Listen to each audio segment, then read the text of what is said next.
Assalamualaikum, halo anak-anak. Ibu akan menjelaskan mengenai perubahan kondisi alam di permukaan bumi yang terjadi akibat faktor alam maupun perbuatan manusia. Perubahan yang terjadi di alam terjadi karena dua faktor, yaitu faktor alam dan perbuatan manusia. Faktor alam merupakan perubahan yang terjadi secara alami sejak zaman bumi terbentuk. Perubahan lingkungan yang terjadi karena faktor alam antara lain bencana alam, seperti banjir bandang, gunung meletus, tanah longsor, gempa bumi, tsunami, kekeringan, kebakaran hutan, angin puting beliung, dan perubahan musim.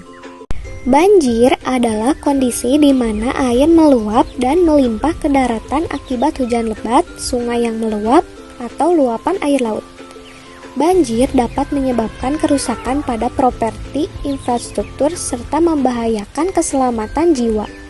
Gunung meletus terjadi ketika magma, gas, dan abu vulkanik keluar dari kawah gunung. Letusan gunung dapat menyebabkan hujan abu, aliran piroklastik, dan lahar yang dapat merusak lingkungan sekitar gunung. Gempa bumi adalah getaran yang terjadi di permukaan bumi akibat pelepasan energi dari dalam bumi. Gempa bumi dapat menyebabkan kerusakan bangunan, tanah retak, serta tsunami jika terjadi di bawah laut. Tsunami adalah gelombang laut besar yang disebabkan oleh gempa bumi di dasar laut, letusan gunung bawah laut, atau longsor bawah laut. Tsunami dapat menyebabkan banjir besar di pantai dan merusak wilayah pesisir. Perubahan alam akibat perbuatan manusia. Manusia memanfaatkan sumber daya alam untuk memenuhi kebutuhan hidupnya. Namun, aktivitas ini dapat menyebabkan pencemaran lingkungan jika tidak dikelola dengan benar. Aktivitas manusia yang merusak alam antara lain pulang sekolah, Ian, Mia, dan Banu melewati sungai. Mereka melihat seorang bapak-bapak yang membuang sampah ke sungai. Kenapa bapak itu membuang sampah ke sungai?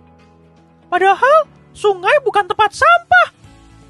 Air sungai jadi kotor dan keruh karena banyak sampah. Manusia dan sampah. Hampir semua aktivitas manusia akan menghasilkan sampah. Contohnya plastik. Plastik akan tetap menjadi sampah untuk waktu yang lama. Sampah plastik yang tidak dikelola dengan baik akan mencemari lingkungan. Misalnya, dibuang ke sungai. Plastik tersebut dapat terurai menjadi mikroplastik. Air sungai pun jadi tidak bisa dimanfaatkan karena mengandung mikroplastik. Kemudian, sampah dari sungai akan mengalir ke laut. Laut pun akan tercemar oleh sampah plastik. Biota laut seperti plankton secara tidak sengaja dapat memakan mikroplastik. Kemudian, plankton akan dimakan ikan dan ikan tersebut dimakan oleh manusia.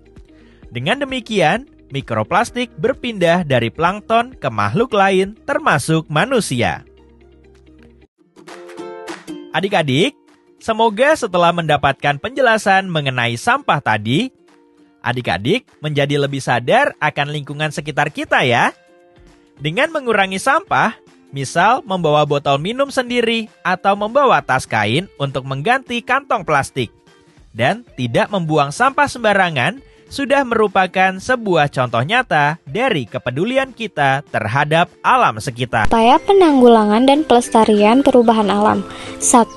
Konservasi, yaitu melibatkan pelindungan, pengaturan, dan pengelolaan sumber daya alam seperti hutan, tanah, air, dan energi.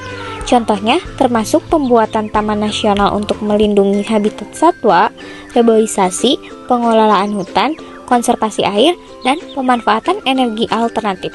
2.